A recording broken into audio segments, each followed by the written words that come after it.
Hello दोस्तों, जैसा कि पिछली वीडियो में आपने देखा ही था कि जैम कंट्रोल पैनल हम लोगों ने इंस्टॉल कर लिया था। उसके बाद जो है उसको एक बार रीरन करके भी देख लिया था।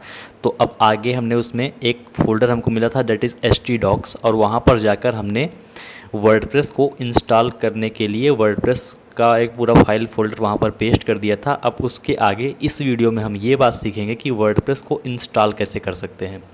तो बिना समय गंवाए चलते हैं अपने कंप्यूटर स्क्रीन पर और देखते हैं कि वर्डप्रेस को इंस्टॉल कैसे किया जा सकता है।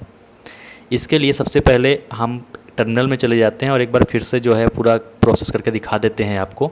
टर्मिनल में जाने के बाद हमने टर्मिनल खोल लिया है। अब यहाँ पर हम टाइप करेंगे दैट इज़ cd। यहाँ पर हम फिर से दिखाना चाहते हैं कि हमने उस दिन कैसे किया था। cd स्पेस /opt/lampp लैम्प, इस फोल्डर को हमने ओपन कर दिया। अब यहाँ पर आप देख सकते हैं कि लैम्प फोल्डर के अंदर हम आ चुके हैं। अब यहाँ पर हम टाइप करेंगे ls से ये होगा कि इस फोल्डर के अंदर जितनी भी फाइल्स हैं, जितनी भी फोल्डर्स हैं, सारी चीज़ें दिखाई देने लगेंगी हमारे टर्मिनल पर। अब यहाँ पर आप देख सकते हैं कि सारी चीज़ें हमको दिखने लगी हैं। और पिछली वीडियो में हमने बताया भी था कि manager-linux-x64.run इस फाइल से हमारा मतलब होता है और किसी फाइल को हमको छूने की ज़रूरत नहीं है। तो यहाँ पर क्या करेंगे, इसको खोलने के लिए sudo स्पेस // यहाँ पर जितनी चीज़ें लिखी हुई हैं दैट इज़ manager-linux-x64.run, इसको कर लेंगे कॉपी और यहाँ पर लाके कर देंगे पेस्ट।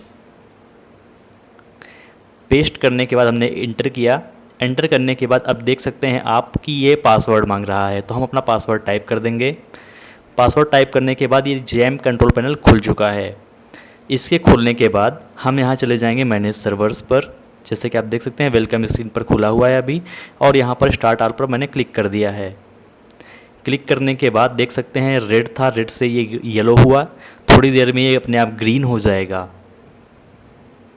अभी हम इसका वेट करते हैं, अपने आप ये ग्रीन हो जाएगा। हम यहाँ पर वीडियो स्किप नहीं कर रहे हैं।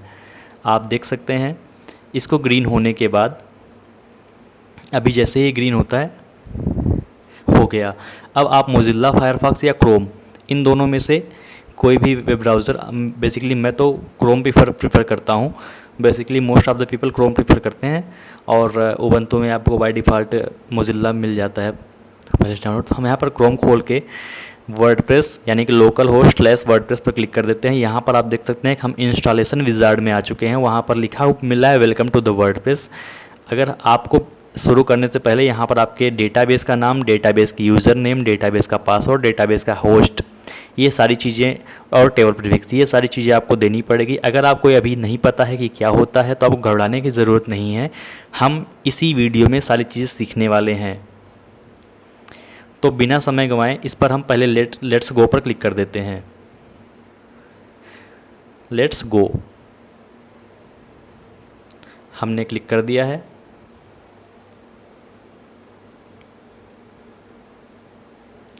क्लिक करने के बाद आप देख सकते हैं कि आपका डेटाबेस का नाम, बाकी चीज़ें पूछ रहा है। इसके लिए हमको क्या करना पड़ेगा, नए टैब में खोल लेते हैं और यहाँ पर टाइप करेंगे लोकल होस्ट। नया टैब खोल के हमको ये सारा चीज़ सेट करना पड़ेगा, local host /php my admin।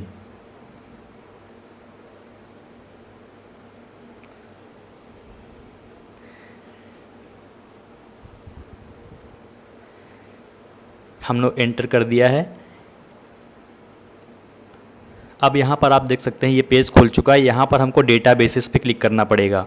यहाँ पर आप देख सकते हैं जो पहले से डेटाबेसेस बने हुए हैं वो यहाँ पर नीचे आपको दिखाई दे रहे हैं। अगर आपको इनमें से कोई यूज़ करना है तो आप यूज़ कर सकते हैं, लेकिन हम यहाँ पर नया बना के आपको दिखाने वाले हैं। तो यहाँ पर मैं डेटाबेस नेम के अंदर जाकर मैं एक डेटाबेस बनाऊँगा।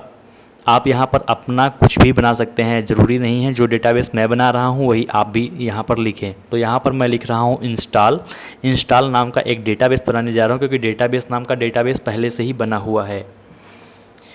तो इंस्टॉल नाम का डेटाबेस हमने क्रिएट कर दिया। तो यहाँ पर आपने देख सकते हैं अभी एक आया था येलो में कि भैया आपका इंस्टॉल नाम का एक डेटाबेस बन चुका है। यहाँ पर बोल रहा है क्रिएट टेबल, लेकिन उसकी ज़रूरत अभी हमको नहीं है।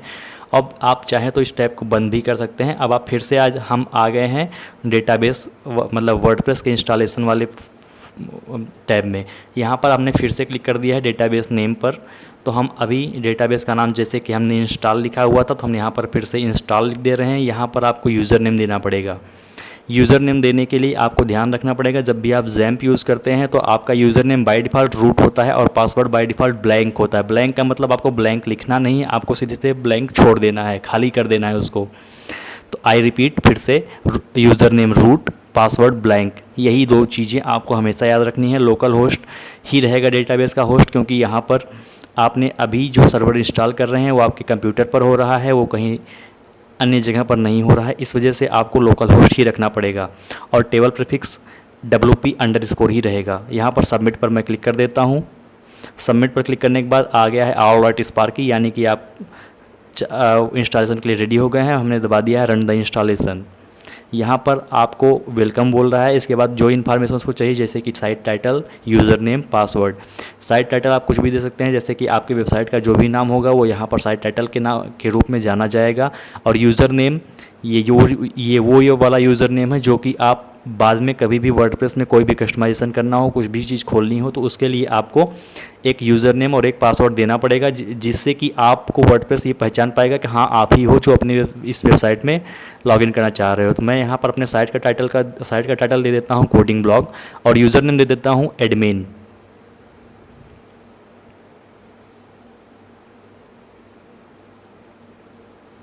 हमने एडमिन लिखना चालू कर दिया है, ADMIN। और पासवर्ड यहाँ पर देख सकते हैं, सिस्टम जनरेटेड पासवर्ड बहुत ही बड़ा और बहुत ही स्ट्रॉन्ग पासवर्ड है, लेकिन ये हमको कभी याद नहीं रहेगा। इस वजह से मैं दूसरा पासवर्ड टाइप करता हूँ, जैसे कि ADMIN@ADMIN.com। ये पासवर्ड बड़ा भी है और सिक्योर भी है, इसको हम यूज़ कर सकते हैं। यहाँ पर आप अपना ईमेल देंगे, जैसे कि मैं अपना ईमेल devendramisra17@gmail.com लिख रहा हूँ। आप यहाँ पर कुछ भी लिख सकते हैं अपने हिसाब से, आपका हिसाब मतलब आपका ईमेल यहाँ पर रहेगा। और यहाँ पर एक चीज़ सबसे नीचे वाली वो बहुत ध्यान देने वाली है, that is search engine visibility. यहाँ पर आपको इस पर टिक नहीं करना है। अगर आप इस पर टिक कर देंगे तो जो है कोई भी सर्च इंजन जैसे कि गूगल, याहू, बिंग, ये सारी चीज़ें जो है, ये सारे सर्च इंजन आपकी वेबसाइट को क्रॉल नहीं कर पाएंगे, आपका वर्डप्रेस मना कर देगा। इस वजह से यहाँ पर टिक नहीं करना है, सीधे सीधे इंस्टॉल वर्डप्रेस पर क्लिक कर देना है।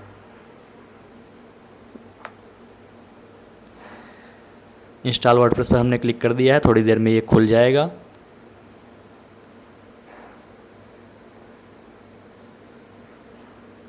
यहाँ पर देख सकते हैं सक्सेस का आ गया है। सक्सेस आने के बाद आप यहाँ पर लॉगिन पर फिर से क्लिक करेंगे और अपने डैशबोर्ड पे पहुँच जाएंगे। जैसे कि हम यहाँ पर डैशबोर्ड में जा चुके हैं, तो यहाँ पर फिर से मैं अपना यूज़र नेम और अपना पासवर्ड टाइप कर देता हूँ।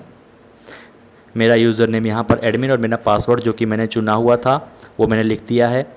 अब यहाँ पर देख सकते हैं आप अपने डैशबोर्ड पे आ चुके हैं और डैशबोर्ड में आने के बाद ये सारी चीज़ें आपको दिख रही हैं, इससे घबराइएगा नहीं। अगले आने वाली वीडियोस में मैं आपको कस्टमाइजेशन बताऊंगा। तो अब तक आपने देख लिया होगा कि वर्डप्रेस में वेबसाइट कैसे कितना आसान है इसका कॉन्फ़िगरेशन करना। तब तक के लिए नमस्कार, धन्यवाद।